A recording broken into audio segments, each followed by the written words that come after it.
the better half of the day yesterday, with President Jacob Zuma.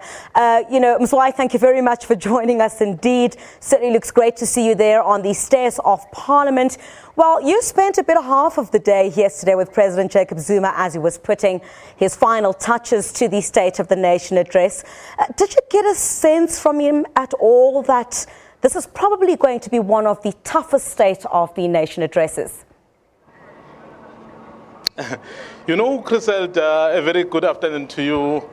Something very interesting about President Jacob Zuma is that it's very difficult to read sometimes his feelings because generally his mood is always jovial. Yesterday he had time to mingle with people, the invited guests that will be attending the sauna.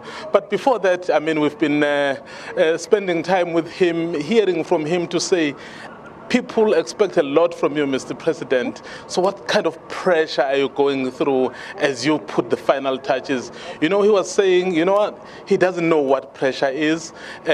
All he knows is that he needs to work for the people. And perhaps what lessened the burden in terms of that pressure, Griselda, is that he had invited people who are very special to him. You would remember that Ike Mapoto, one of the founders of MK, was there. When President Zuma talks about issues relating to MK and the struggle, so he just never stops speaking. But one of the other very important individual that was there, a lady from Kranskop. This lady is what he did is that he was able to diagnose a pregnant woman. So to say, this child has a problem, so she needs to be operated on. So what happened was that they had to operate on a woman so that they could go through to the child. So those are the kind of people that President Jacob Zuma had invited. And then he says, with those kind of people and with the young people he had invited from COSAS, from the elderly, from various fields, so they put him at ease. Well, Mzwandile, South Africans have been speculating quite a lot about what the president will say. Well, I know you didn't have a chance to have a sneak peek of those pages, but what are the likely key areas that we're expecting President Jacob Zuma to focus on this evening? Griselda, I can tell you that if we've been watching from the January 8th statement to the NEC Lekgotla to what we were told is the focus of the Cabinet Lekgotla, there's no doubt that the issues of the economy and particularly the transformation of the economy will take center stage.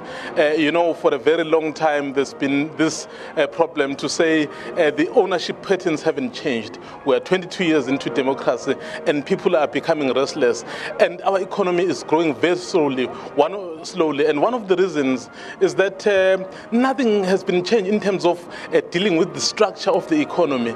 So in order for the majority of the people to be able to get into employment, so you've got to deal with that area. So we expect him to come perhaps to set out some of the measures his government will be undertaking in making sure that this economy is transformed. And I can tell you that the issue of job creation will be very key in President Zuma's speech tonight. Not only that, and defending the existing jobs.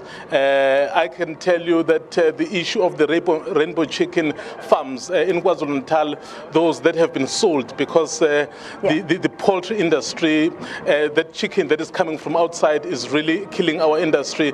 Government has made it clear to say, maybe government should step in and buy those farms. So those are the issues you are likely to see. The issue of education, the matric results showed some slight improvement, but that improvement puts a burden on higher institutions, because what it says is that there are more people who are going to higher institutions.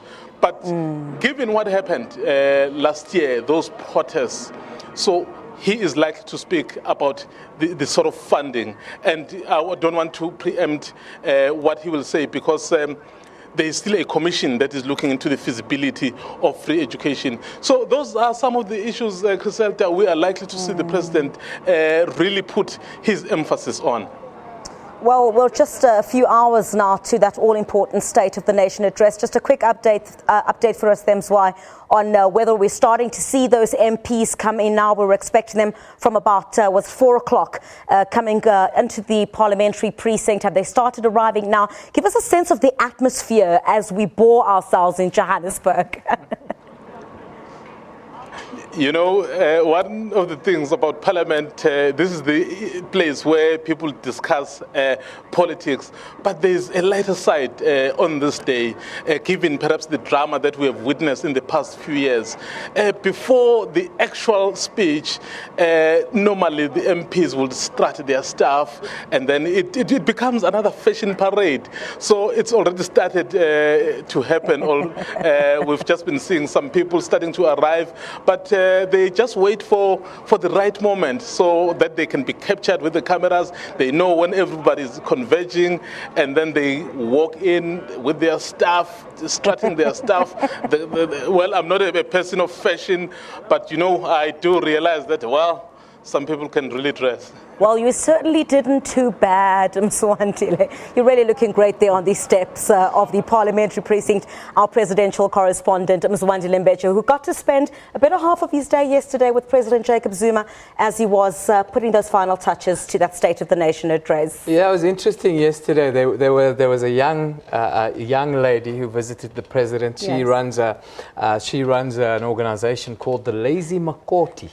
And the president handpicked her because, you know, they help young ladies to understand what it is to feed other people, which is really fantastic. And it was great to see the president in a more relaxed mood ahead of this address. It's going to be a big day. But I wanted to tell him, so I know that they're doing hot work down there in the Cape. Well, we're in a nice air-conditioned studio here in Johannesburg, so it's not too bad.